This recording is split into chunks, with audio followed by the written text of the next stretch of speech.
नटवर बपु कर्णयो कर्णिकारको। भगवान कान, ये जो कान है ना, भगवान के कानों में कनेर का फूल शोभा दे रहा है। आहा, नट है ये। भगवान कैसे हैं? नट हैं। और जैसे नट हमेशा कितनो बड़ा, कितनो मोटा, कितनो ताजा व्यक्ति हो, वह नट उसे पटक देता है। अखाड़े में कमजोर आदमी को, जबर आदमी को जो नट होता है वो पटक देता है। इसलिए भगवान नट है और भगवान भोलेनाथ नटराज है। इसलिए आज वराह पीडम नटवर वपु कर्णयो, कान में भगवान के कनेर का फूल शोभा दे रहा है और भगवान के कानों में कनेर का फूल शोभा दे रहा है। जय जय वैजयंती चमाला, भगवान कृष्ण के गले में वैजयंती माला सुशोभित हो रहा है। ये कौन कर रही है? गोपियां। अब गोपियां भगवान का चिंतन कर रही हैं और कोई गोपी वेणु बजा रही है, वेणु बांसुरी बजा रही है। इति वेणुरम राजनम सर्वभूत मनोहरम। भगवान कृष्ण की जो बांसुरी है वो कितनी मनोहर लग रही है, कितनी आनंद कर रही है, कितना सुंदर बज रही है। इसमें 7 छेद है, 7 छेदा है और 7 छेदा में 7 स्वर है, 7 स्वर है। अब ये स्वर धीरे से फूकने में कितना सुंदर बांसुरी बज रही है। ये कौन सी कर्म की है? गोपियां तो यही कहती है। श्रुत्वा ब्रज स्त्रियः सर्व, सारे स्त्रियां भगवान कृष्ण को धीरे धीरे, कोई बार बार कृष्ण बन रही है और कोई गोपी बन रही है। और भगवान आपस में गोपियां दोनों आलिंगन कर रही हैं और भगवान की याद कर रही हैं और सब गोपियां बड़े प्रेम से भगवान को याद करती हैं। इसलिए कनेर का फूल भगवान को प्रिय है। आचार्य श्री सुखदेव जी कहते हैं, एक बार की बात है कि हेमंत ऋतु में मार्ग शीर्ष में जो है, जिस कन्या का विवाह न होता हो उसे यह मंत्र को पढ़ेगी या ब्राह्मण संतों से उच्चारण करवाएगी, उसका जल्दी विवाह हो जाएगा। गोपियां यमुना में स्नान कर रही थी, आज भगवान का चिंतन कर रही हैं। कात्यायनी महामाये महायोगे नदीश्वरी नंद गोप सुतम देवी पति में कुरुते नमः।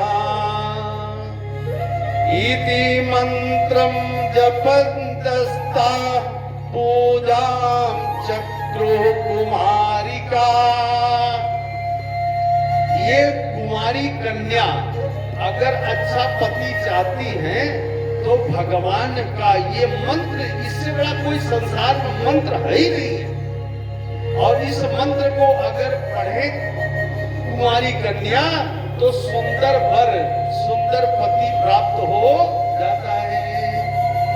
इसलिए अब यहाँ पर सब गोपियां भगवान को, गोपियां स्नान कर रही थी और भगवान को पति के रूप में पाने के लिए उनकी माता का पूजा कर रही है, जगदम्बा की पूजा कर रही है, काली का पूजा कर रही है, भगवती का पूजा कर रही है। इसलिए महाराज सब देवी का पूजा कौन कर रही है? सब गोपियां कर रही हैं। कात्यायनी महामाये महायोगे नदीश्वरी नंद गोप सुतम देवी पति में कुरुते नमः। अगर भाग्य विवाह नहीं हो, ये भगवान का स्मरण करें। देखो हमारा आपके सबके पति वही है, प्राणपति, प्राणों के पति गोविंद है, इसलिए उनका पूजा करना चाहिए।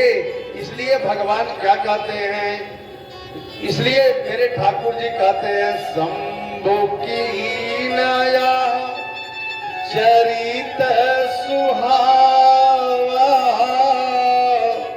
बहुरी कृपा करी उमाई सुनावा, लिंग थापी विधिवती करी पूजा, शिव समान प्रिय मोहि नहीं दूरा। लिंग थापि विधिवत करी पूजा, शिव समान प्रिय मोहि न दूरा। इसलिए भगवान का अब जो शिवलिंग बना है, जो अर्घा जो पानी गिरता है, ये तो माता सती, माता पार्वती है। बस उन्हीं की पूजा कर लो और उसके बाद उनके ऊपर जल चढ़ा दो और लास्ट में महादेव के ऊपर जल चढ़ा दो। जो आपकी मनोकामना है, सारे मनोकामना पूर्ण हो जाएंगी। इसलिए हम लोग अपने घर का क्लेश, घर का स्ट्रेस,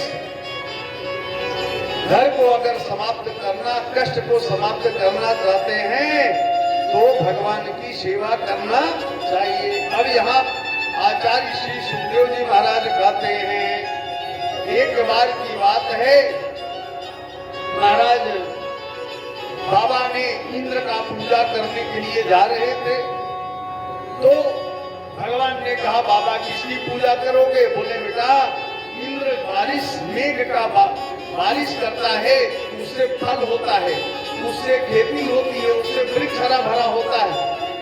भगवान कृष्ण ने कहा, बाबा अच्छा ये बताओ, मान लो ये बारिश देता है, अगर एक ऐसा पूजा किया जाए कि जो सारे देवता का मालिक, उनकी पूजा किया जाए।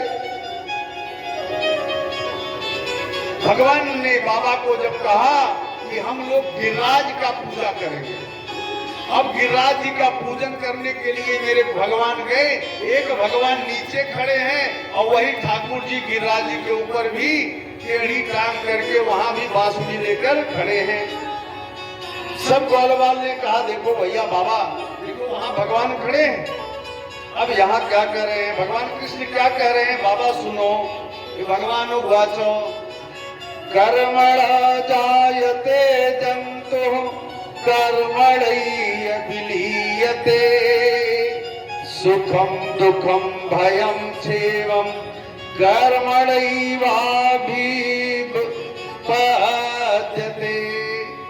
बाबा भगवान किसी को दुख नहीं देता, बाबा किसी को भगवान सुख नहीं देता। हे बाबा, भगवान किसी को धन नहीं देता, भगवान किसी को दुख नहीं देता। बाबा अपने कर्मों के अनुसार जीव को भोगना पड़ता है, अपने कर्मों के अनुसार जीव को सुख मिलता है और अपने कर्मों के अनुसार भगवान के पास पहुंचता है। बाबा दुखम सुखम भयम क्षेमम कर्म, यहाँ लिख दिए। भगवान कह रहे हैं कि जब कर्म अच्छा होगा तो भगवान के पास तो पहुंच जाएगा, क्योंकि उसका कर्म अच्छा है। इसलिए जीवन में वो सुख और दुख, भयम क्षेमम, वो जिसके पास गोविंद है, जिसके पास भगवान है, उसको किस बात की कमी। सुदामा जी के भगवान, सुदामा जी ने के पास सब कुछ था। लोग कहते हैं सुदामा गरीब थे। अरे जिसके पास भगवान का धन हो, भगवान का नाम का धन हो, ये कागज का नोट इस मृतलोक में चलेगा, ये मृतलोक में ही चलेगा, यहीं का रुपया यहीं रह जाएगा।